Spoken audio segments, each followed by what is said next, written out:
Manufacturing industries in India, part one, which includes agro-based industries. So this chapter is of two parts. पहला part में हमारा agro-based industries आता है, दूसरे part में mineral-based industries आ जाती हैं. अब एग्रो बेस्ड इंडस्ट्रीज होते क्या है, देखो नाम से समझ आते, देखो एग्रो एग्रो का मतलब क्या होता है, एग्रीकल्चर.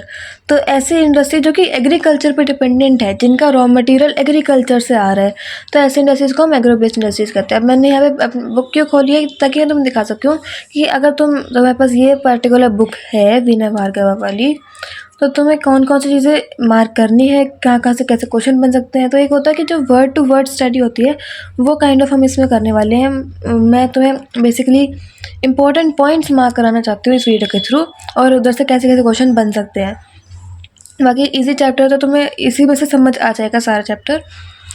अब इंट्रोडक्शन में देखो, generally speaking the process of transformation of natural resources. अब ये क्या है, डेफिनेशन है मैन्युफैक्चरिंग की. मैन्युफैक्चरिंग क्या होता है, process of transformation of natural resources. जो नेचुरल रिसोर्स होते हैं उनको हम किस में ट्रांसफॉर्म कर रहे हैं, एक finished ready to use product में. Utilising the full potential of the resources is called manufacturing. मतलब जो भी रिसोर्स हम यूज़ कर रहे हैं, रॉ मटीरियल यूज़ कर रहे हैं, उसको हम पूरी तरह से यूटिलाइज़ करें, उसके फुल पोटेंशियल तक उसको यूटिलाइज़ करें, और उसके बाद हम उसको किस में ट्रांसफॉर्म करते हैं, एक ready to use finished product में ट्रांसफॉर्म करते हैं. उसको मैन्युफैक्चरिंग कहते हैं. जैसे शुगर केन जूस से हम शुगर बनाते हैं, वुड पल्प से पेपर बनाते हैं, आयरन से स्टील. तो ये सारे कुछ एग्जांपल्स हैं, ये तुम एक बार रीड कर सकते हो. And one of the parent yardsticks of a country's economic development is the extent of industrial development over the years. इसका मतलब क्या है कि हमारे जो कंट्री में है, देखो कंट्री की जो इकोनॉमी है वो किस चीज़ पे डिपेंड करती है, इंडस्ट्रियल डेवलपमेंट पे डिपेंड करती है. हमारी इंडस्ट्री कितना डेवलप कर रही है, उसी पे हमारी कंट्री की भी इकोनॉमी डिपेंड करती है. इसलिए वी नीड इसलिए मतलब क्या है, हमें इंडस्ट्रियलाइजेशन की रिक्वायरमेंट है इंडिया में. इंडस्ट्रीज़ देखो, इंडिया में इंडस्ट्रीज़ तो हैं, but we need more industrialisation. अब हमें क्यों चाहिए रैपिड इंडस्ट्रियलाइजेशन, इसके हमें कुछ पॉइंट्स पता होने चाहिए. इसके तुम एटलीस्ट 4 पॉइंट्स याद रखना, ताकि अगर 2 नंबर में आता है तो तुम लिख पाओ. देखो क्या होता है, as per the latest census यानी कि जो भी पॉपुलेशन का होता है सेंसस, कितने इस एरिया में कितने लोग रहते हैं, तो सेंसस के according the Indian population has crossed the 1 billion mark. मतलब काउंटिंग ऑफ पॉपुलेशन जो होती है ना, तो वो क्या है, अब हमें पता है कि हमारी कंट्री जो में 1 बिलियन से ज़्यादा लोग रहते हैं इस कंट्री में, तो इसके अकॉर्डिंग प्रोडक्ट भी ज़्यादा से ज़्यादा चाहिए होंगे. ठीक है, हमें ज़्यादा से ज़्यादा रेडी टू यूज़ प्रोडक्ट्स की रिक्वायरमेंट है, तो ये पॉपुलेशन बढ़ रही है, तो हमें इंडस्ट्रीज़ भी चाहिए. पॉपुलेशन डेंसिटी कितनी हो चुकी है, 368 पर्सन्स पर स्क्वायर किलोमीटर. 1 किलोमीटर स्क्वायर की रेंज में 368 पीपल हमें मिलेंगे. Therefore India can not support it's masses on agriculture alone. हम सिर्फ एग्रीकल्चर से सपोर्ट नहीं कर सकते इतनी सारी पॉपुलेशन को, हमें इंडस्ट्रियलाइजेशन चाहिए. ठीक है, and industrialisation also promotes and supports agriculture. Industrialisation agriculture को भी सपोर्ट कर रहा है, क्योंकि एग्रीकल्चर रॉ मटेरियल में की तरह काम आ जाता है इंडस्ट्रियलाइजेशन में. और जो सेकंड रीज़न क्या है, the problem of unemployment is increasing with increase in population. अब जैसे पॉपुलेशन बढ़ती जा रही है, तो प्रॉब्लम ऑफ अनएम्प्लॉयमेंट भी होगा. देखो जॉब कम है, लोग ज़्यादा हैं, तो ऑफकोर्स अनएम्प्लॉयमेंट भी ज़्यादा हो जाएगी. तो इंडस्ट्रियलाइजेशन क्या है, एक सोल्यूशन है इस अनएम्प्लॉयमेंट को ख़त्म करने के लिए लार्ज स्केल पे.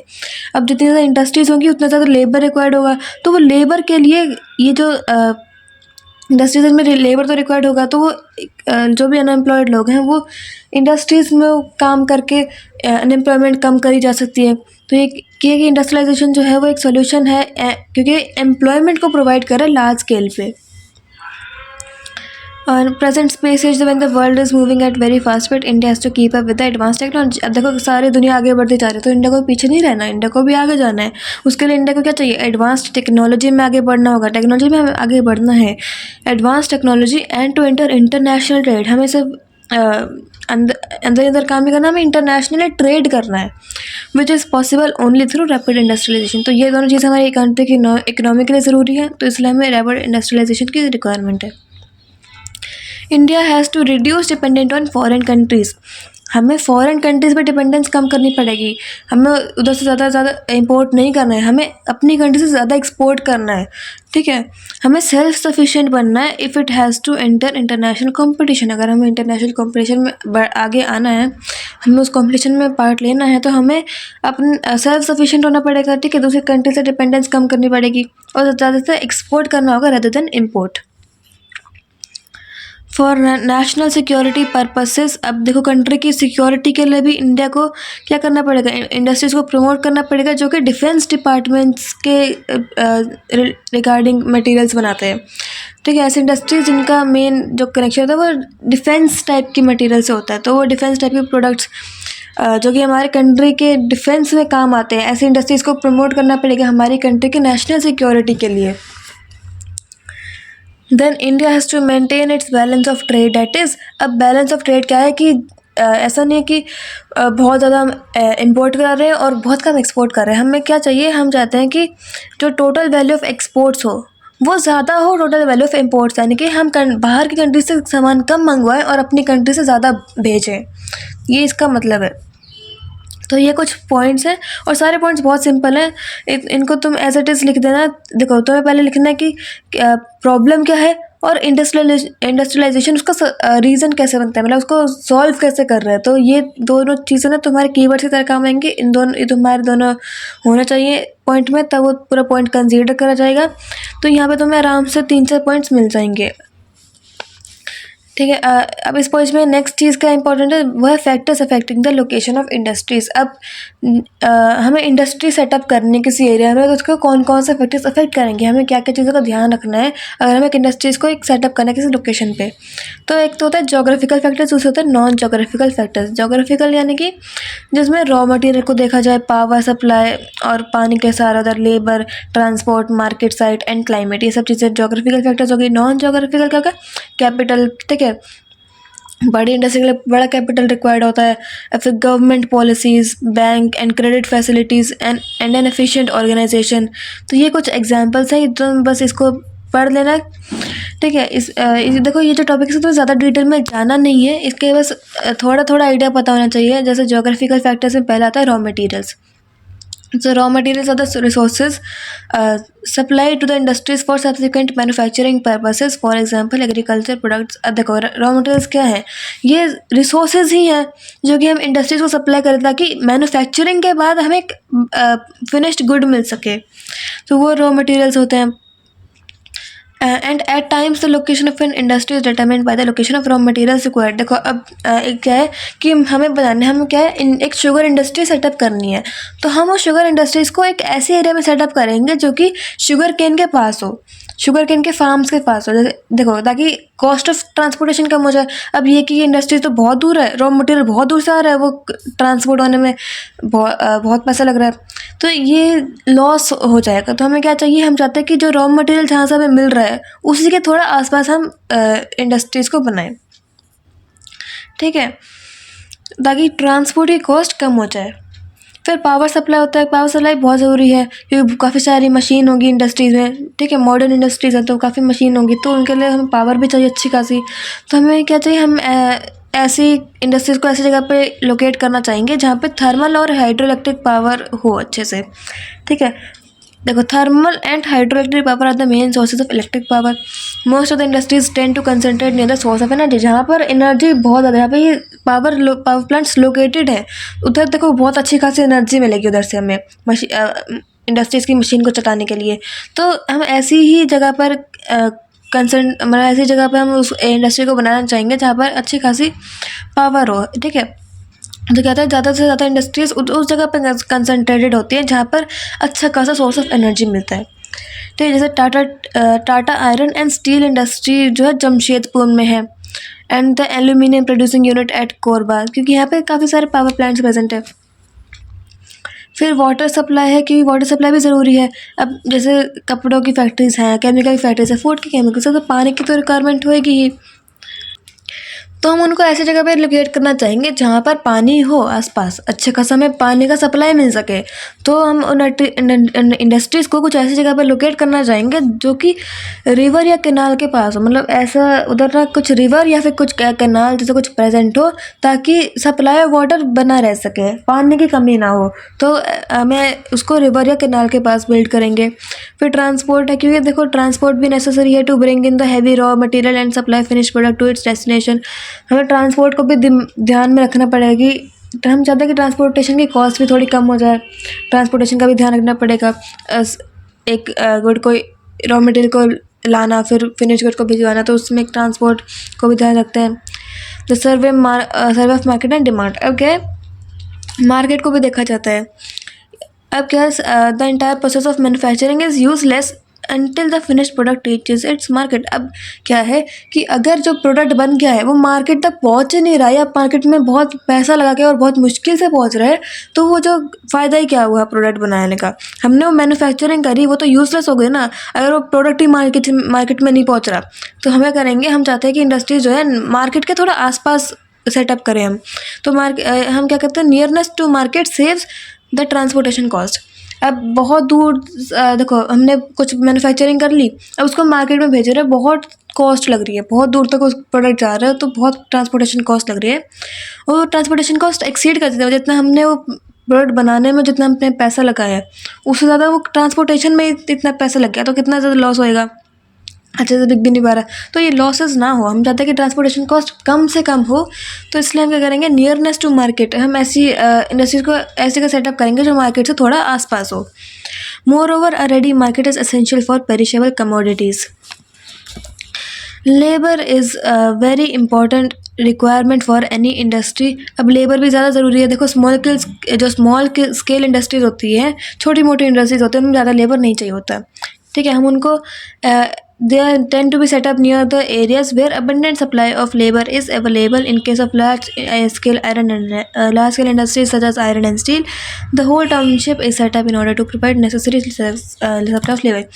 अब यही सिंपल शब्दों में इसको लिखना चाहता हूँ, तो स्मॉल स्केल इंडस्ट्री में इतना ज़्यादा लेबर रिक्वायरमेंट नहीं होता, वेयर लार्ज स्केल में ज़्यादा लेबर रिक्वायर्ड होता है। तो हम स्मॉल स्केल इंडस्ट्रीज़ का अगर हम केस देखें, तो हम स्मॉल स्केल इंडस्ट्रीज़ को ऐसी जगह पर सेटअप करना चाहेंगे जहाँ पर लेबर उसके हिसाब से उसके रिक्वायरमेंट से अवेलेबल हो। वेयर लार्ज स्केल में हम उस इंडस्ट्रीज़ को एक टाउनशिप जैसे एरिया में, हम ऐसे एरिया में इसको सेटअप करना चाहेंगे जहाँ पे हमें बहुत ज़्यादा सप्लाई ऑफ लेबर मिल सके, जितना लार्ज स्केल में चाहिए लेबर सप्लाई उतना मिल सके। तो जितना लेबर प्रेजेंट है, अवेलेबिलिटी ऑफ लेबर, उसके हिसाब से हम इंडस्ट्रीज़ को सेटअप करते हैं। फिर है climate affects the location of certain industry such as cotton textile industry. अब देखो क्लाइमेट भी इफेक्ट करेगा, क्योंकि कॉटन को उगने के लिए चाहिए होता है एक वार्म और humid climate, because the thread manufacture tend to break in dry climate. यहाँ पे क्रिव रीजन क्वेश्चन बनता है कि जो कॉटन देखो एक तरीके से ऐसे बन सकता है कि कॉटन को फर्स्ट ऑफ ऑल कैसा क्लाइमेट चाहिए होता है, तो हम बताएं वार्म और ह्यूमिड, वो तो एक और चैप्टर में डिटेल में है, तो वो जैसे पढ़ना। यहाँ से कैसा क्वेश्चन मिल सकता है कि जो कॉटन है उसको वार्म और ह्यूमिड क्लाइमेट चाहिए क्यों होता है, तो ये गिव रीजन क्वेश्चन बनेंगे। तो इसका आंसर होगा because the thread manufactured tends to break in dry climate. अगर क्लाइमेट बहुत ड्राई होगा तो जो कॉटन की थ्रेड्स हैं वो टूटने लग जाएगी। कॉटन के जो थ्रेड होता है उसका जो धागा जो होगा, जो भी धागा होगा उसको वो ब्रेक करना शुरू कर देगा, वो तो टूट जाएगा, बहुत जल्दी टूट जाएगा ड्राई क्लाइमेट में, उसके अंदर बिल्कुल स्ट्रेंथ नहीं होगी। तो इसलिए क्या है, इसको थोड़ा सा ह्यूमिड और ह्यूमिड और वार्म टाइप का क्लाइमेट की रिक्वायरमेंट होती है। तो इसी हिसाब से अब क्लाइमेट को देखते हुए इंडस्ट्री सेटअप करी जाती है। For example Mumbai in Maharashtra is most important cotton textile centre, it's moderate climate is ideal for cotton textile industry. इसका पूरा रीज़न हम आगे पढ़ेंगे। अब महाराष्ट्र में जैसे स्पेसिफिकली मुंबई में कॉटन टेक्सटाइल इंडस्ट्रीज़ काफ़ी ज़्यादा है, क्योंकि उधर का टेम्परेचर क्लाइमेट ऐसा ही है जो कि कॉटन को सूट कर जाता है। द नॉन जोग्राफिकल फैक्टर्स में पहला आता है कैपिटल भी काफ़ी इंपॉर्टेंट है इंडस्ट्री को सेटअप करते हैं, क्योंकि देखो capital intensive because most of the industries are capital intensive and require a huge investment. अब बड़ी इंडस्ट्रीज़ के लिए ज़्यादा इन्वेस्टमेंट चाहिए होगा। हमें इस चीज़ को ध्यान में रखना है कि हम एक बहुत बड़ी इंडस्ट्री सेटअप करने जा रहे हैं, तो क्या हमें उतना अच्छा खासा इन्वेस्टमेंट मिलेगा, ये तो देखना पड़ेगा ना। नई इंडस्ट्री को सेटअप करें तो हमें कैपिटल का ध्यान करना पड़ेगा कि हमें इतना इन्वेस्टमेंट मिल रहा है या नहीं मिल रहा। अगर अच्छा खासा इन्वेस्टमेंट नहीं मिलता, अगर हमें वो अमाउंट नहीं मिलता, तो जो कंपनी है वो लॉस में जाएगी। तो कैपिटल को देखते हुए इंडस्ट्री सेटअप करी जाती है। Mostly financials and capitalist are available in major cities. अब ऐसे जगह पर लोकेट करेंगे इंडस्ट्रीज़ को, ऐसी जगह पर सेटअप करेंगे जहाँ पर हमें अच्छे खासे इन्वेस्टर्स मिल जाए, जहाँ पे ऐसे लोग मिल जाए जो कि हाँ इन्वेस्ट करने के लिए तैयार होंगे। तो ऐसे लोग यूजुअली सिटीज़ टाइप के एरियाज में मिलते हैं, जो कि मेजर सिटीज़ होते हैं ना, उधर हमें ऐसे कैपिटलिस्ट और फाइनेंशियल्स मिलते हैं जो कि हाँ इन्वेस्ट कर सकते हैं उस इंडस्ट्री में। वेरएज़ अगर हम ऐसे कुछ भी गांव वगैरह में जरा लगा दें इंडस्ट्री को, तो वहाँ पे ऑफकोर्स उनको कैपिटल अच्छा खासा नहीं मिलेगा, इन्वेस्टमेंट अच्छी खासी नहीं मिलेगी। तो ये चीज़ देख के सेटअप की जाती है। Efficient and enterprising organisation and management. अब क्या है, it is essential for running an industry as it tackles labour problems and avoid strikes and lockout. तक हमें एक अच्छी खासी ऑर्गेनाइजेशन भी चाहिए ताकि लेबर प्रॉब्लम्स ना हो, स्ट्राइक्स ना हो, ऐसे प्रॉब्लम्स को ओवरकम करने के लिए। It is more important for a large scale industry. Technical know how is also necessary specially in highly specialised industry. हम ये भी ध्यान रखना पड़ेगा कि जो लेबर हम ले रहे हैं उसको मतलब थोड़ा सा है टेक्निकल चीज़ों से थोड़ा सा फेमिलियर है वो। Then mostly major cities have good banking and credit facilities which are necessary for setting up a large scale industries। का क्या मतलब है, अगर हमें एक लार्ज स्केल इंडस्ट्री को सेटअप करना है तो हम उसको सिटी में करना चाहेंगे। क्यों? क्योंकि उधर गुड बैंकिंग और क्रेडिट फैसिलिटीज़ है, उधर अच्छी खासी बैंकिंग की फैसिलिटीज़ है, अच्छी खासी क्रेडिट की फैसिलिटीज़ है, तो हम सिटीज़ में ही इंडस्ट्रीज़ को सेटअप करना चाहेंगे। Then the government plays an important role in planning the location of industries besides solving problems of public pollution and other disparities. Government also set up industrial zones where it supplies land, water and electricity। अब government क्या है, government खुद से ज़मीन देती है, ठीक है, गवर्नमेंट खुद से एक इंडस्ट्रियलाइजेशन जोन प्रोवाइड करती है ना, जहाँ पे हम इंडस्ट्रीज़ को सेटअप कर सकते हैं, जाके वो लैंड, वाटर और इलेक्ट्रिसिटी जैसी बेसिक चीज़ों को प्रोवाइड कर सकें इंडस्ट्री के लिए। तो गवर्नमेंट भी यहाँ पे एक अच्छा खासा रोल प्ले करती है। देन क्लासिफिकेशन ऑफ इंडस्ट्रीज काफ़ी ज़रूरी क्वेश्चन है, यहाँ से तुम्हें कुछ ना कुछ मिलेगा एमसीक्यू में के फॉर्म में, या कैसे ना कैसे कुछ ना कुछ क्वेश्चन ऐसे बन सकता है। तो देखो रॉ मटेरियल्स, पहले देखो रॉ मटेरियल्स है कि रॉ मटेरियल के बेसिस पे हम इंडस्ट्रीज़ को कैसे डिवाइड कर सकते हैं, कैसे क्लासीफाई कर सकते हैं। तो रॉ मटेरियल्स के बेसिस पे देखो पहला होता है कंजम्पशन ऑफ रॉ मटेरियल्स के बेसिस पे, कि इंडस्ट्रीज़ को हम डिवाइड कर रहे हैं कंजम्पशन के बेसिस पर, कि ये इंडस्ट्री इतना कंज्यूम कर रही है रॉ मटेरियल और ये इंडस्ट्रीज इतना कंज्यूम कर रही है। तो ये आता है हैवी और लाइट इंडस्ट्री। हैवी इंडस्ट्री जो कि ज़्यादा रॉ मटेरियल को कंज्यूम करे, लाइट इंडस्ट्री जो कि कम रॉ मटेरियल को कंज्यूम करे। तो हैवी इंडस्ट्री क्या होंगे, which needs more capital. Heavy industry बड़ी बड़ी इंडस्ट्री, उनको कैपिटल ज़्यादा चाहिए होगा, उनको इक्विपमेंट ज़्यादा चाहिए होंगी, उनको स्किल्ड और अनस्किल्ड लेबर ज़्यादा चाहिए होगा, उनको large quantity of raw material चाहिए होंगी, और उसके फिनिश्ड प्रोडक्ट्स भी हैवी होते हैं। तो इनके बीच का डिफरेंस भी क्लियर होना चाहिए। एग्जाम्पल्स के याद रखना, आयरन एंड स्टील। देखो कोई भी बड़ी बड़ी इंडस्ट्रीज आते हैं ना, उन्हें आयरन और स्टील लिख देना, ठीक है, आयरन और स्टील या automobile industries. Then light industry क्या होता है, जिनको कम कैपिटल चाहिए, कम नंबर ऑफ वर्कर्स चाहिए, और उसके फिनिश्ड प्रोडक्ट्स भी लाइट होते हैं। तो ऐसे एग्जाम्पल्स का इलेक्ट्रिक गुड्स या टीवी सेट्स और स्विंग मशीन, तो काफ़ी हल्की हल्की चीज़ें हैं, ठीक है, वैसे भारी हैं, बट आयरन और स्टील इंडस्ट्रीज़ के कंपेरिजन में काफ़ी स्मॉल स्केल टाइप की चीज़ें हैं। देन हमारा सेकंड है कि on the basis of source of raw materials, की अब क्या है, हम इंडस्ट्रीज को डिवाइड कर रहे हैं सोर्स के बेसिस पे, कि इस इंडस्ट्री में ये रॉ मटेरियल आ रहा है, उसका सोर्स क्या है। तो इसमें होता है agro based, mineral based, animal based and forest based. Agro based में क्या होता है कि ऐसी इंडस्ट्री जो कि डिपेंड करती है एग्रीकल्चर पे रॉ मटेरियल की सप्लाई के लिए। उनको रॉ मटेरियल कहाँ से मिल रहा है, एग्रो बेस्ड इंडस्ट्रीज़ को रॉ मटेरियल मिल रहा है एग्रीकल्चर से, इसलिए इनको कहता है एग्रो बेस्ड इंडस्ट्रीज़, क्योंकि इनको अपना रॉ मटेरियल मिल कहाँ से रहा है, सोर्स ऑफ रॉ मटेरियल क्या है इनका, एग्रीकल्चर। एग्जाम्पल क्या है, शुगर हो गया, जूट हो गया, कॉटन हो गया, कुछ कोई से भी दो दिन याद कर लेना। मिनरल बेस्ड इंडस्ट्रीज़ जो कि अपने रॉ मटेरियल्स को कहाँ से मिल रहे हैं, मिनरल से मिल रहे हैं, उनको रॉ मटेरियल्स कहाँ से मिलते हैं, मिनरल से मिलते हैं। आयरन और स्टील होगा, जैसे aluminium, cement, ship building industries. Animal based क्या हो गया, जिनको अपना रॉ मटेरियल एनिमल से मिलता है, जैसे डेयरी हो गया, woollen, silk, dairy products, leather hides, skins, poultry hides. Forest based क्या हो गया, जिनको अपना रॉ मटेरियल फॉरेस्ट से मिलता है, सिंपल सी बात है। तो ऐसे paper, cardboard, tanning of leather, lac and timber industries. और फार्मास्यूटिकल इंडस्ट्रीज़ भी फॉरेस्ट प्रोडक्ट्स पर डिपेंड करती है, क्योंकि देखो फॉरेस्ट में काफ़ी खासे मेडिसिनल प्लांट्स भी होते हैं, तो उधर से मेडिसिन बनाने के लिए हमें काफ़ी सारे रॉ मटेरियल मिल जाते हैं। तो फार्मास्यूटिकल इंडस्ट्रीज़ भी फॉरेस्ट प्रोडक्ट्स पर डिपेंड करती हैं। देन मैनेजमेंट के बेसिस पे इंडस्ट्रीज़ को हम डिवाइड कर सकते हैं 4 पार्ट्स में, private sector, public sector, joint sector and ancillary industry. एक कोऑपरेटिव भी आएगा बीच में, वो इन्होंने सेपरेटली नहीं दिया, जॉइंट में दे रखा है, बट हम उसको वी कैन सेपरेट में इंक्लूड कर लेंगे। प्राइवेट में देखो क्या होता है, प्राइवेट सेक्टर इंडस्ट्री होता है जो कि हम खुद से मैनेज कर सकते हैं, खुद से उनको ओन कर सकते हैं, खुद से मैनेज कर सकते हैं, उसमें गवर्नमेंट का कुछ इंटरफेरेंस नहीं होता। ठीक है, ऐसे industries which are managed and owned by individual industrialist, जिन्होंने इंडस्ट्री सेटअप करी है वो खुद उसको ओन कर रहे हैं, उसी को वो खुद मैनेज कर रहे हैं। और firms manufacturing, engineering and electronic goods, इसका एग्जाम्पल क्या है, Tata iron and steel. Tata iron और स्टील एक प्राइवेट सेक्टर इंडस्ट्री है, उसका कोई ओनर है और वही ओनर उसको चला रहा है, वही ओनर उसको ओन करता है, वही मैनेज करता है।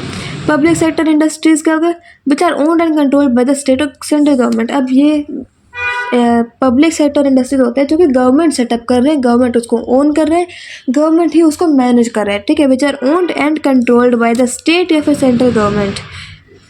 दीज इंडस्ट्रीज देखो, डिस्ट्रिक्ट गवर्नमेंट होगी हमेशा, स्टेट या फिर सेंट्रल गवर्नमेंट होगी। These industries compares public utilities like, अब इसमें कैसे कैसी चीज़ आती है, रेलवे हो गया, ट्रांसपोर्ट हो गया, services, post and telegraph, refineries, irrigation projects and defence establishments. ठीक है, ये सारी चीज़ें तो इंक्लूड होती है। ठीक है, ये चीज़ें बनती है इन इंडस्ट्रीज़ में, हमें इंडस्ट्रीज़ का नाम नहीं है, ये इंडस्ट्रीज़ के नाम तो एग्जांपल्स में आएंगे। इंडस्ट्रीज़ के अगर एग्जांपल देखें तो क्या हो जाते हैं, companies like Bharat heavy electricals limited. तो ये एग्जांपल्स हम याद रखना, Bharat heavy electricals limited, Hindustan aeronautics limited and electronic corporation of India. दोनों दो एग्जाम्पल है, बस इनको याद कर लेना। ये गवर्नमेंट का कंट्रोल, ये जो इंडस्ट्रीज है गवर्नमेंट कंट्रोल करती है। Then we have joint sector industries. Joint का मतलब क्या है, पब्लिक और प्राइवेट को ज्वाइन कर दो, यानी कि जो कि which are jointly managed by the private firms and the state और सेंट्रल गवर्नमेंट बोथ। मतलब ये ऐसी इंडस्ट्रीज होती है जिनको प्राइवेटली एक बंदा खुद भी और स्टेट और सेंट्रल गवर्नमेंट दोनों, मतलब दोनों जॉइंटली कोऑपरेट करके ये इंडस्ट्रीज को मैनेज करते हैं। ठीक है, मतलब एक प्राइवेट इंडस्ट्रियलिस्ट और स्टेट और सेंट्रल गवर्नमेंट दोनों ही जॉइंटली इसको मैनेज कर रहे हैं, तो वो जॉइंट सेक्टर इंडस्ट्रीज होंगे which are jointly managed by the private firms and the state और central government. Examples, Maruti Udyog limited, इसका एक एग्जांपल है, तो इसको याद रखना कि ये एमसीक्यू के लिए इंपॉर्टेंट है। ठीक है, पूछा जा सकता है कि बच्चे one of the following is a joint sector industry, तो Maruti Udyog limited. Then cooperative sector industries के होते हैं जो कि ओन्ड और मैनेज होते हैं on cooperative basis by those who are producers of the raw materials. ये इंपॉर्टेंट है। अब अभी तक हम देखिए, चलो इंडस्ट्रियल हो गई, स्टेट गवर्नमेंट हो गया, सेंट्रल गवर्नमेंट हो गया, बट कोऑपरेटिव में क्या होता है, जो कि रॉ मटेरियल खुद बना रहे हैं, producer of raw material. Latest से हम बात करते हैं एक एग्रो बेस्ड इंडस्ट्री की, लेटेस्ट से हम बात करें शुगर इंडस्ट्री की। तो शुगर केन के जो फार्मर्स होंगे, जब वो रॉ मटेरियल शुगर केन को सप्लाई कर रहे हैं, फार्मर्स, वो खुद के जो फार्मर्स हैं वही उस इंडस्ट्री को कोऑपरेट करके मैनेज कर रहे हैं।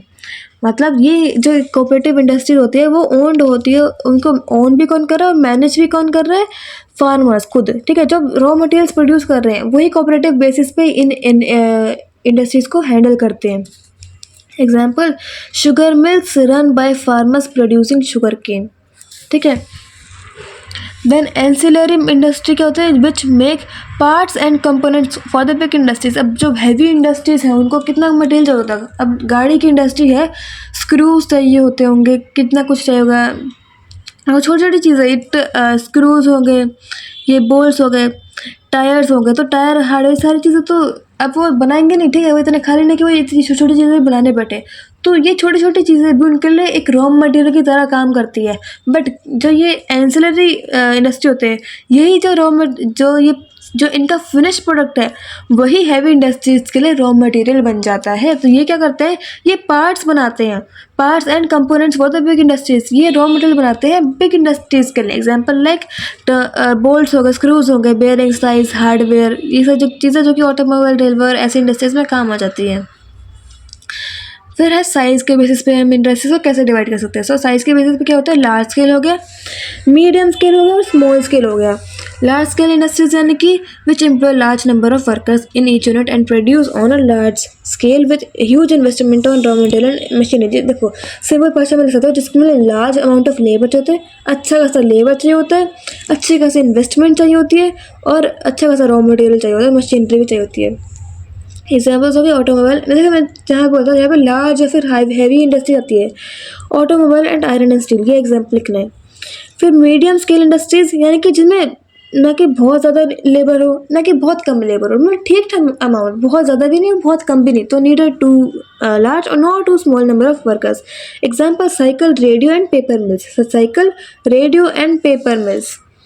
अब स्मॉल स्केल का जिसमें बहुत कम वर्कर्स रहते हैं, ठीक है। These industries are run by individuals in which a few workers are employed and goods produced are mostly for daily consumption. ऐसे गुड्स होते हैं जिनको मार्केट में भी बेचा जाता है, तो मतलब चॉइस है मार्केट में बेचना है, फिर डेली कंजम्पशन के टाइप की चीज़ें होती है, ठीक है। वैसे मार्केट में भी बिकती है, डेली कंजम्पशन की चीज़ें होती है, ठीक है। अब ऑटोमोबाइल है तो ये ऑटोमोबाइल कोई डेली बनने वाली चीज़ नहीं है, ये ऐसी चीज़ है जो कि डेली बनती है, डेली सेल होती है, ठीक है। तो इसमें तो क्या होता है, राइस मिल, देखो चावल और ये आटा, सब चीज़ें जो कि डेली बन के और डेली मार्केट में पहुंच रही है, तो rice mill, flower mill and bakery, तो ये स्मॉल स्केल इंडस्ट्री हो गई। अब लार्ज स्केल और स्मॉल स्केल में डिफरेंस देख के तुम्हें सारे पॉइंट्स एक बार रीड कर लेने हैं। वैसे पूछा नहीं जाता इतना डिफरेंस, बट हाँ तुम्हें पता होना चाहिए। अगर तुमने जो मैंने पहले पढ़ा है ना टॉपिक वाइज, उससे भी क्लियर हो चुका होगा, तुम्हें 2-3 पॉइंट आराम से उसी में से मिल जाएंगे, बट एक बार इसको पढ़ लेना। इसमें क्या है कि तो लार्ज इन साइज़ होते हैं, स्मॉल इन साइज़ होते हैं, इनको इंडिविजुअल्स ऑपरेट कर सकते हैं, इनको एक्सटेंसिव ऑपरेशन चाहिए होता है। देन इनका और आउटपुट जो होता है वो ज़्यादा होता है, इनका आउटपुट भी कम ही होता है, ठीक है। ह्यूज इन्वेस्टमेंट चाहिए, इसमें लेसर इन्वेस्टमेंट चाहिए। देन इसमें लार्ज वर्कर चाहिए, इसमें कम वर्कर्स चाहिए, ठीक है। यानी मतलब ये लोकल वर्कर्स होते हैं, यूजुअली फैमिली या फिर लोकल वर्कर्स वही इंडस्ट्री को चला लेते हैं।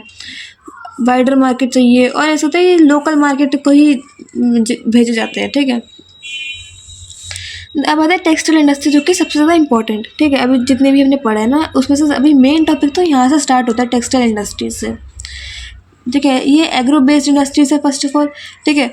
अब हम ये वाला टॉपिक स्टार्ट करते हैं। अब ये वाला पैराग्राफ तुम हालांकि स्किप कर सकते हो, बस मैं 2 लाइन तुम्हें मार्क करनी है। वो है textile industry of India is the first manufacturing industry in India. जो इंडिया में पहली मैन्युफैक्चरिंग इंडस्ट्री थी, सबसे पहली इंडस्ट्री कौन सी थी, वो टेक्सटाइल इंडस्ट्री ही थी। स्टार्टिंग ही हमने टेक्सटाइल इंडस्ट्री से करी है, एंड ये MCQ याद रखना है। And then oldest among the modern manufacturing industry, सबसे पुराना कौन है, ये टेक्सटाइल इंडस्ट्री सबसे पुरानी होती है। फिर है महाराष्ट्र। महाराष्ट्र की बात क्यों कर रही है कि महाराष्ट्र में होती है बहुत सारी कॉटन टेक्सटाइल इंडस्ट्री। देखो पहला टॉपिक है कॉटन टेक्सटाइल इंडस्ट्री। महाराष्ट्र होता है सबसे मेजर, सबसे ज़्यादा कॉटन टेक्सटाइल इंडस्ट्री का है महाराष्ट्र में है। रीजंस वो हम आगे पढ़ेंगे। So Maharashtra is the most important cotton cloth producing state of a country. It produces nearly 40% of the milk cloth in India. 40% का कॉन्ट्रीब्यूशन है हमारे कंट्री में, जितना भी मिल्क क्लॉथ बन रहा है उसका 40% महाराष्ट्र से बन के आता है। 40% का कॉन्ट्रीब्यूशन है इसका। और उसमें 3 लाख वर्कर्स एम्प्लॉयड होते हैं जो कि पूरा काम करते हैं, ठीक है। तो 3 लाख वर्कर्स होते हैं, 40%। तुम्हें भी दो चीज़ें याद रखती हैं। एंड देन इसको cottonopolis of India कहते हैं। ये MCQ के लिए याद करना ही करना है, ये पूछा जा सकता है। Which state is known as cottonopolis of India, या फिर ऐसे दे देंगे name the cottonopolis of India and write the major factors contributing to the concentration of textile industry वगैरह। ऐसे क्वेश्चन फ्रेम हो सकता है स्ट्रक्चर फॉर्म में, या फिर MCQ में पूछा जा सकता है। तो कहीं ना कहीं इसका जिक्र हो सकता है, तो इसको याद रखना। एक टर्म है जो कि महाराष्ट्र के लिए cottonopolis of India. अब महाराष्ट्र में ही क्यों, रीज़न क्या है कि महाराष्ट्र में ही इतनी सारी टेक्सटाइल इंडस्ट्रीज़ क्यों है, तो क्या है, जो कौन से फैक्टर्स हैं जो कि कंट्रीब्यूट कर रहे हैं टेक्सटाइल इंडस्ट्रीज़ की कंसंट्रेशन को। मुंबई में टेक्सटाइल इंडस्ट्री कंसंट्रेशन ज़्यादा क्यों है, तो इसके रीजंस आगे गिवन है। First of all black cotton. Sir हमें पता है कि कॉटन को उगने के लिए ब्लैक सॉइल चाहिए, ठीक है। ब्लैक सोइल का सबसे बेस्ट जो कि ऐसा प्लांट है जो कि ब्लैक सोइल में सबसे बेस्ट उग सकता है, तो वो होता है कॉटन। तो कॉटन को चाहिए होता है ब्लैक सोइल। तो ब्लैक सोइल जो है मुंबई में काफ़ी अच्छे से प्रेजेंट है, ठीक है। मुंबई में ब्लैक सोइल काफ़ी ज़्यादा प्रेजेंट है, तो इसलिए उधर कॉटन अच्छे से उगाई जा सकती है। तो the black cotton soil in the hinterland of Mumbai which provides cotton as the basic raw material, क्योंकि उनको अब कॉटन उगाई जा सकती है अच्छी क्वालिटी की क्योंकि और रॉ मटेरियल का काम कर रही है।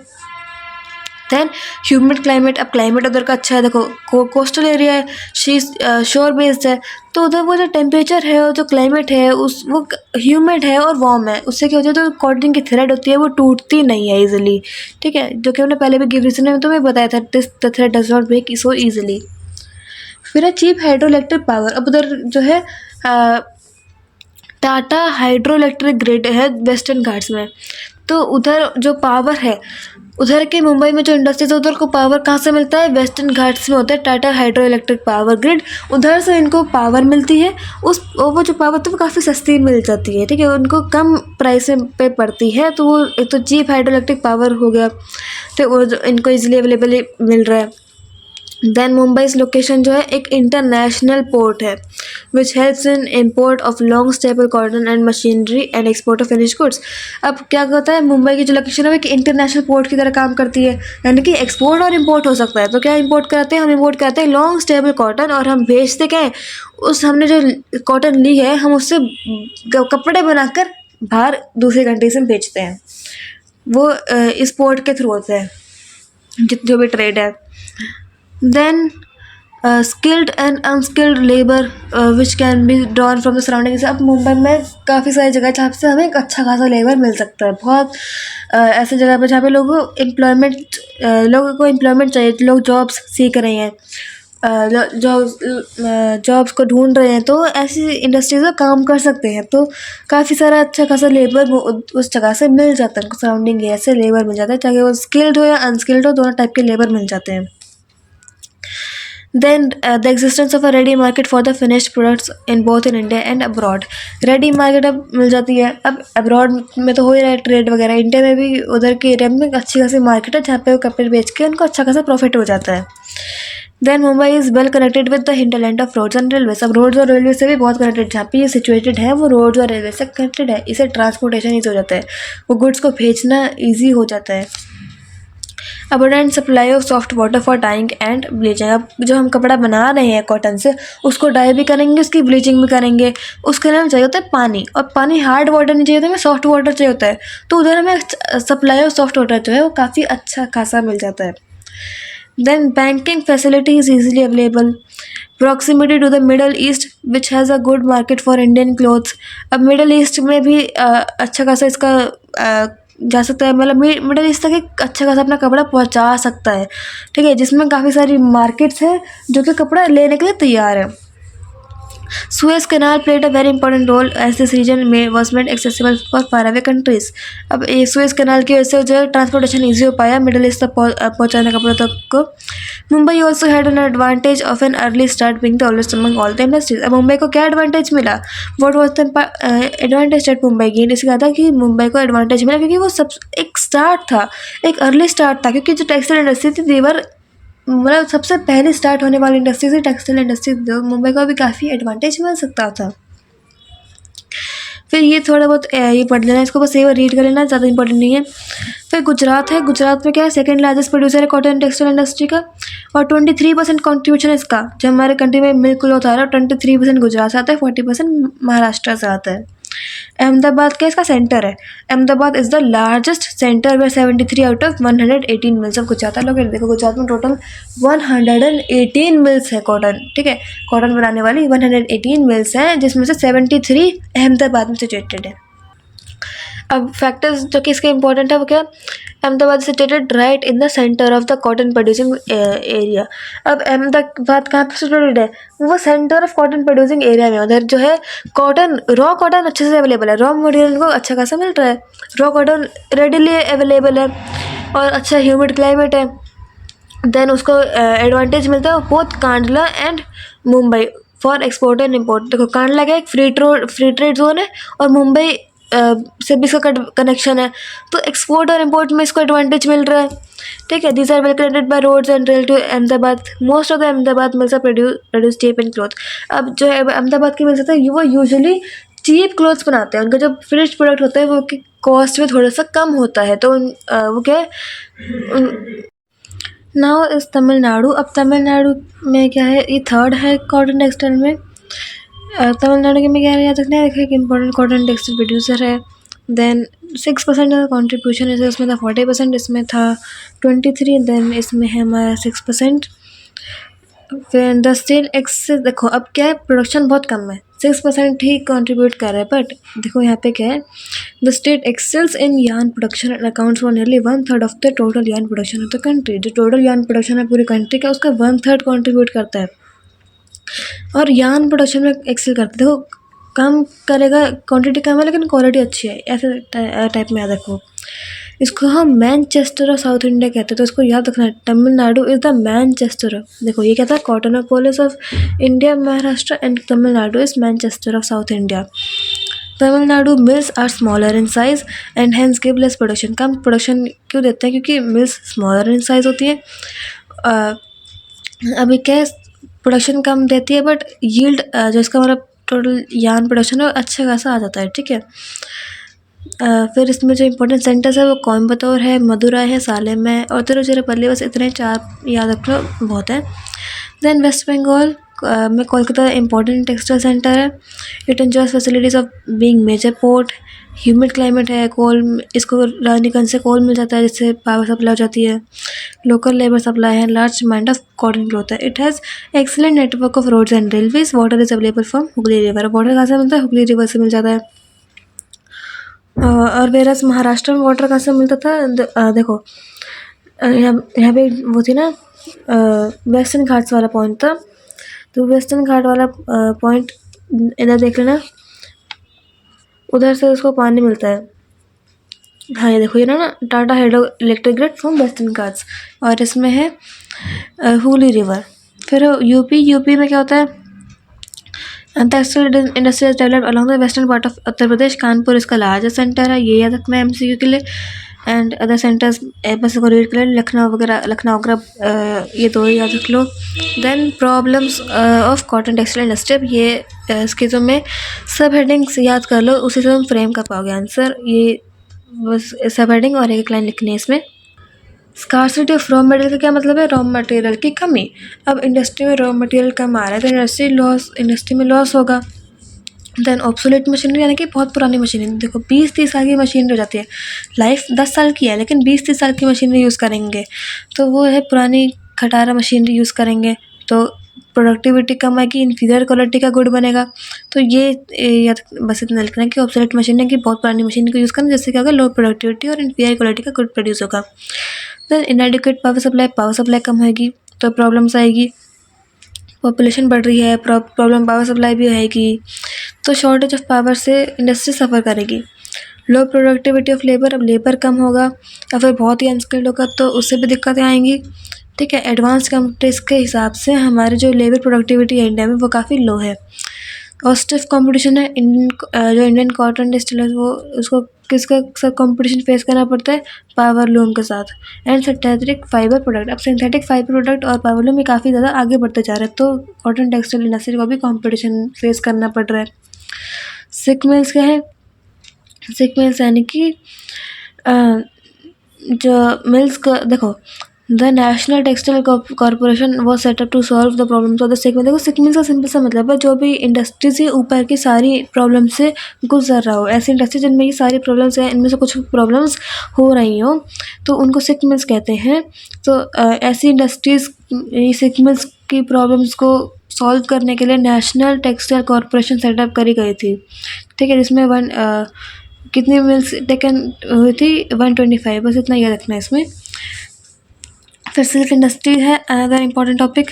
अब सिल्क इंडस्ट्री में क्या रखना है, देखो फर्स्ट ऑफ ऑल इसकी 4 वैरायटीज़ होती है, मलबरी, टसर, एरी एंड म्यूगा। चारों टिप्स पर रटी होनी चाहिए, मलबरी, टसर, एरी एंड म्यूगा। देखो इसकी प्रोनाउंसिएशन नहीं पता, ये 4 है, इसको याद रखना। And then the tough competition with Italy and Japan caused a setback to Indian silk industry. The synthetic fibers and artificial silk being less expensive have been in competition with pure silk. अब जो synthetic fibres होते हैं उनको silk के साथ competition face करना पड़ता है। देखो ये क्या है, ये एक तो कम एक्सपेंसिव होते हैं, चीप होते हैं, अच्छे से बिक जाते हैं। सिल्क महंगा भी होता है तो उसका बिकता भी मुश्किल से है, तो ये कंपटीशन फेस करना पड़ता है। And the art of rearing silkworms for silk production is called sericulture. ये याद रखना कि सेरिकल्चर क्या होता है, art of rearing silkworms. Definition या एमसीक्यू में पूछा जाएगा। The raw material is produced from the silkworm reared on mulberry bush. अब ये इंपॉर्टेंट है एमसीक्यू के लिए कि जो सिल्कवॉर्म होता है उसको हम रेयर कहाँ पे करते हैं। वो सिल्कवॉर्म जो रेयरिंग है, हम कह रहे हैं कि रेयरिंग ऑफ सिल्कवॉर्म, तो रेयरिंग ऑफ सिल्कवॉर्म वो कहाँ पर रही है, रेयरिंग ऑफ सिल्कवॉर्म हो रही है मलबरी बुश पे, मलबरी बुश, ठीक है। मलबरी ही एक वैरायटी है सिल्क की, उसी के बुश पे सिल्कवॉर्म को रेयर करा जाता है। सेरिकल्चर इंडस्ट्री के 2 सेक्टर होते हैं, मलबरी सेक्टर होते हैं, नॉन मलबरी सेक्टर होते हैं। Mulberry sector 90% natural silk produce करता है, ये याद रखना। Mulberry sector produces 90% of natural silk and इसके एरियाज ये इतने इंपॉर्टेंट नहीं है, बस को रीड करना कि यहाँ कर्नाटक होता है, west Bengal, Kashmir, Himachal Pradesh. Karnataka is the foremost silk producing state, सबसे important silk producing state Karnataka है। It produces only mulberry silk. Karnataka और कोई वैरायटी सिल्क प्रोड्यूस नहीं करता, मोस्टली सिल्क प्रोड्यूस करता है, मलबरी सिल्क प्रोड्यूस करता है and accounts for 70% of silk production. हमारी कंट्री में 70% सिल्क कर्नाटक से बन के आता है।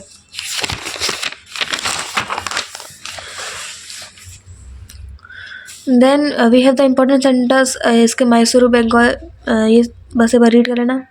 फिर वेस्ट बंगाल 13% अकाउंट करता है। फिर इसमें ज़्यादा इतना ज़रूरी नहीं। जम्मू कश्मीर का मेन सेंटर अनंतनाग है। हाँ, अनंतनाग बस इतना याद रखना, ज़्यादा इम्पोर्टेंट नहीं है। और श्रीनगर बिग सेंटर है। एंड ऑटोमोबाइल मशीन्स, सॉरी, जो ऑटोमेटिक मशीन्स है वो यूज़ होती है श्रीनगर में, इतना याद रखना है इसमें बस। फिर ये इतना ज़रूरी नहीं है। देन नॉन मलबरी सिल्क कौन से थे, म्यूगा, तसर एंड एरी, जो कि बाकी बचे हुए वेराइटीज़ थे। They are produced in Assam, Bihar, Odisha, Meghalaya, ये 4 एग्जाम्पल्स याद रखना। जो गुड क्वालिटी तसार है that is produced in Madhya Pradesh, ठीक है। गुड क्वालिटी का tasar is produced in Madhya Pradesh and west Bengal. Assam में muga silk is known as pat and is used for ceremonial dress by local people. ये जो पूरा paragraph, this is a little important, इसको ध्यान से पढ़ना एक बार रिवाइज करते वक्त। Then we have sericulture in Karnataka, इसके फैक्टर्स जो कि बहुत इंपॉर्टेंट है, टॉपिक के आने के चांसेस काफ़ी ज़्यादा हैं। 3 पॉइंट इससे एटलीस्ट याद रखना, 3 नंबर में आ सकता है। वैसे तो 4 पॉइंट्स इसके लिए प्रिपेयर रखना हमेशा इस टॉपिक के।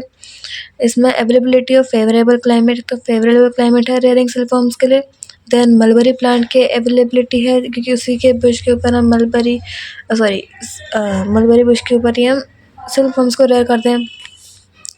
Then availability of silkworm known as bombyx mori, तो ये एक टाइप का सिल्कवॉर्म होता है विच इज़ अबंडेंटली अवेलेबल, जिसको हम throughout the year rear करते हैं। And then in Mysore raising silkworms, reeling and weaving as raw silk is one of the main occupations. ये मैसूर में मेन ऑक्यूपेशंस का है, one of the main occupations है ये रेयरिंग ऑफ सिल्कवॉर्म्स वगैरह चीज़ें।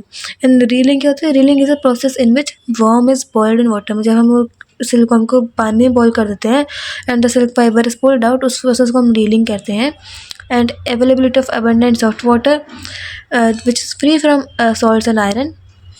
Then recent introduction of new technology of handling bombyx mori, तो एक जो सिल्कवॉर्म था उसको हैंडल करने के लिए रिसेंट टेक्नोलॉजी उधर चाहिए। Then sericulture provides employment for women folk, important point है।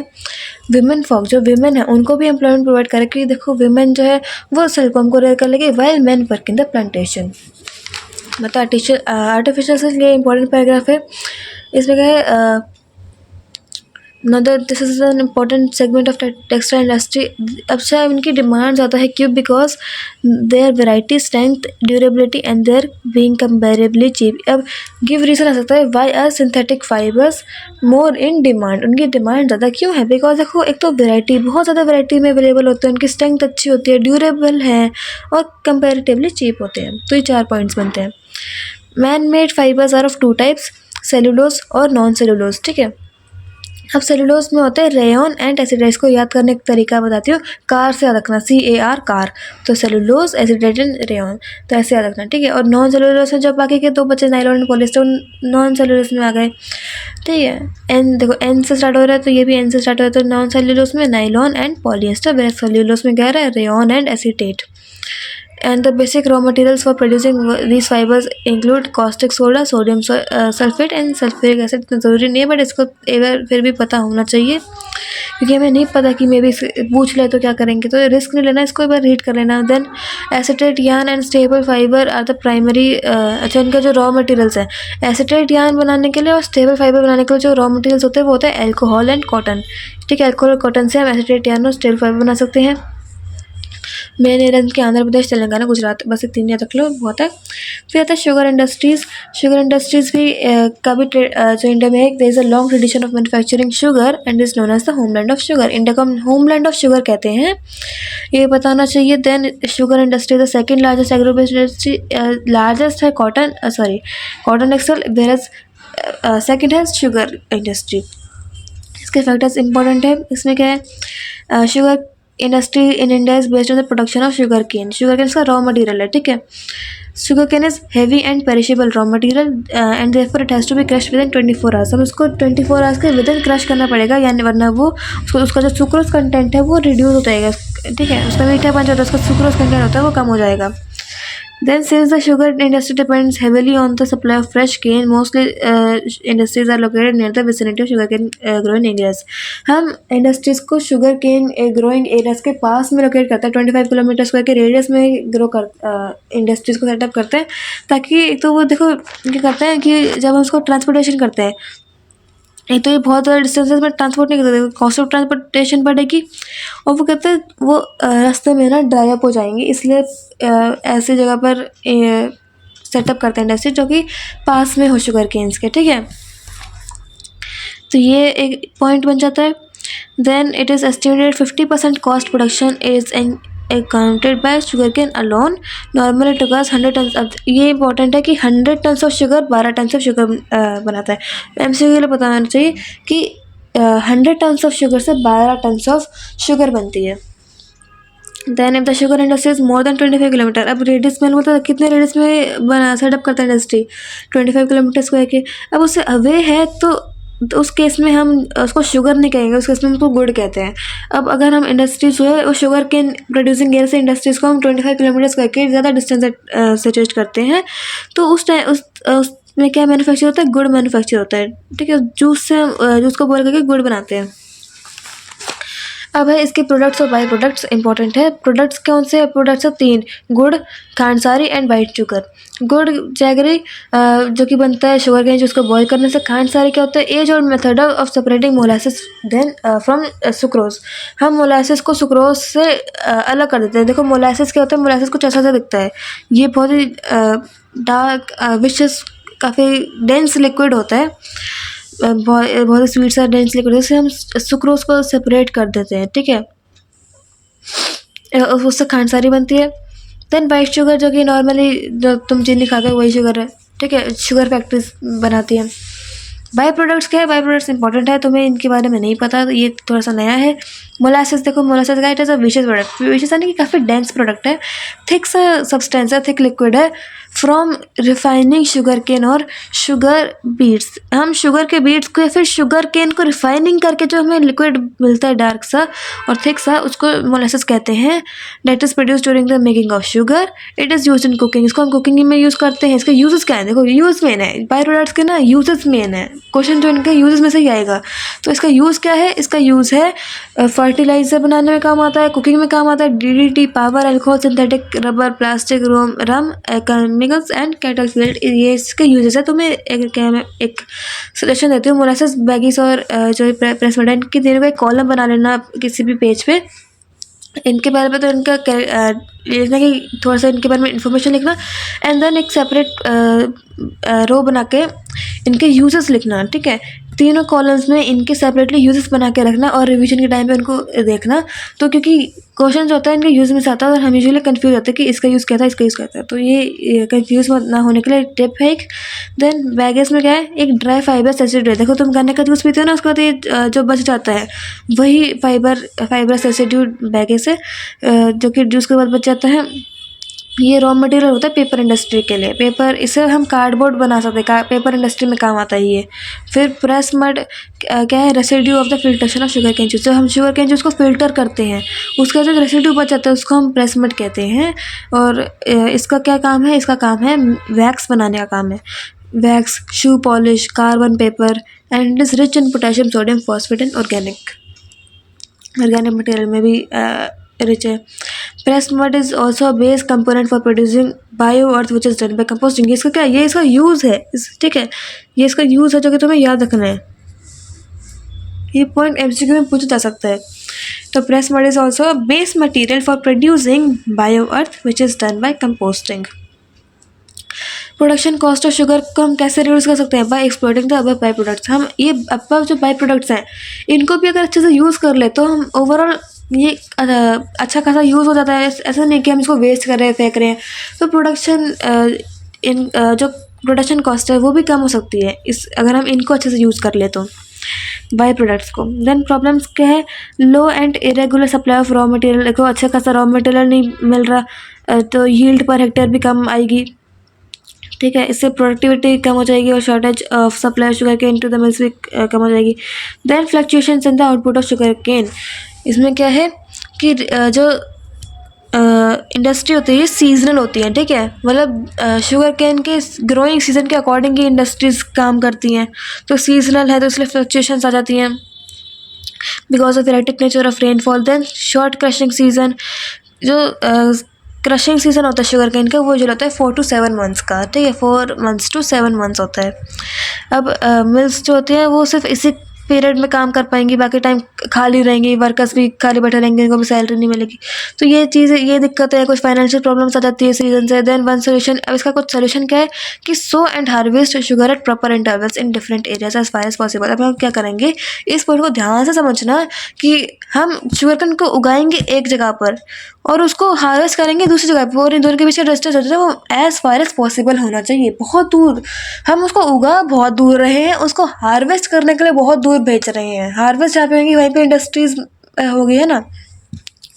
तो क्या होगा कि जब तक हम उसको उगा रहे हैं, लेटर से हमने थोड़ा बहुत उग गया, अब उसको हम हार्वेस्ट करने के लिए भेज रहे हैं बहुत दूर, जहाँ पे वो मिल्स के पास भेज रहे हैं हार्वेस्ट करने के लिए।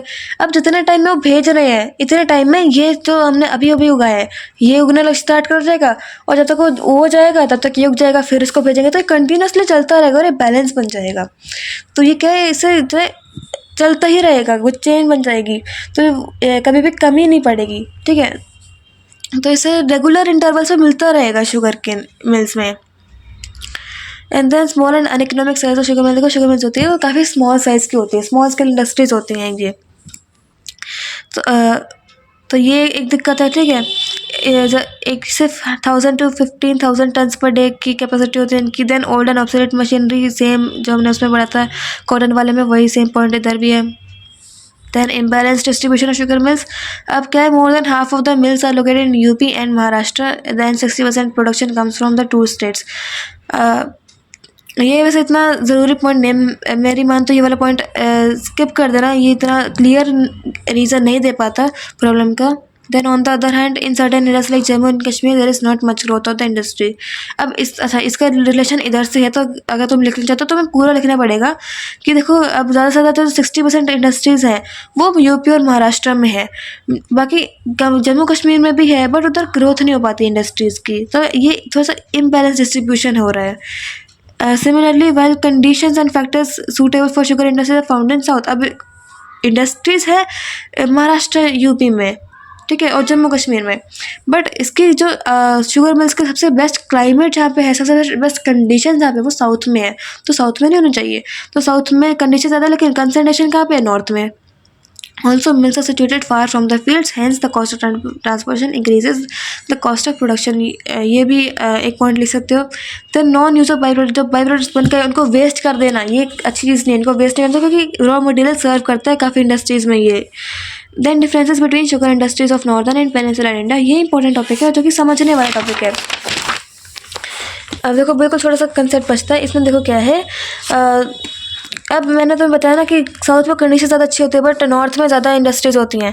तो अब क्या है, अब जो शुगर इंडस्ट्रीज़ हैं वो नॉर्थ से साउथ में यानी कि पेनिनसुलर इंडिया में शिफ्ट कर रहे हैं। अब क्यों, क्वेश्चन आता है क्यों, तो रीजन है इसके tapering shape of peninsular India has tropical climate. अब जो पेनिनसुलर इंडिया जो हमारा साउथ इंडिया में होता है tropical climate which is ideal for growing sugar cane. Sugar cane के लिए ट्रॉपिकल क्लाइमेट आइडियल होता है। उधर ब्लैक सोल प्रेजेंट है, हाई टेम्परेचर प्रेजेंट है, गुड अमाउंट ऑफ रेनफॉल और irrigation and frost free growing season are best suited geographical conditions which give higher yield per unit as compare to the north India. और उधर का जो सुक्रस content है वो भी higher है, तो उधर जो चीनी बनेगी काफ़ी मीठी होगी और अच्छे खासा शुगर बनेगा, सुक्रस कंटेंट हायर है। देन क्रशिंग सीजन जो है लॉन्गर है इन साउथ। अब नॉर्थ में क्या था 4 मंथ्स का क्रशिंग सीजन था, साउथ में है 7 to 8 मंथ्स का crushing season which is a benefit. उसके बाद कोऑपरेटिव शुगर मिल्स जो है they are better managed in south than in north. And cooperative sugar mills यानी कि जो फार्मर्स खुद चला रहे हैं। Then south in south most of the mills are new and hence are equipped with modern machinery. South में modern machinery वाले industries हैं, तो ये भी फ़ायदा हो गया। तो यहाँ पे हमारा पूरा चैप्टर ख़त्म हो जाता है। तो इस चैप्टर में इतना ही था। देखो थोड़ा सा ऐसा अगर रटना टाइप का तुम लगा कि चैप्टर काफ़ी रटने वाला है, बट इसको तुम 2-3 बार रीडिंग दोगे ना तो तुम्हें आराम से याद हो जाएगा। बहुत सिंपल वर्ड्स में पूरा चैप्टर है। फ्लो चार्ट बना के इसको याद करना, माइंड में बना के याद करोगे तो आराम से याद हो जाएगा। बाकी इसका सेकंड पार्ट भी हम कर लेंगे। वन शॉट जो है वो सिर्फ इस पर्टिकुलर एग्रो बेस्ड का है, वन शॉट एक मिनरल बेस्ड का भी आ जाएगा।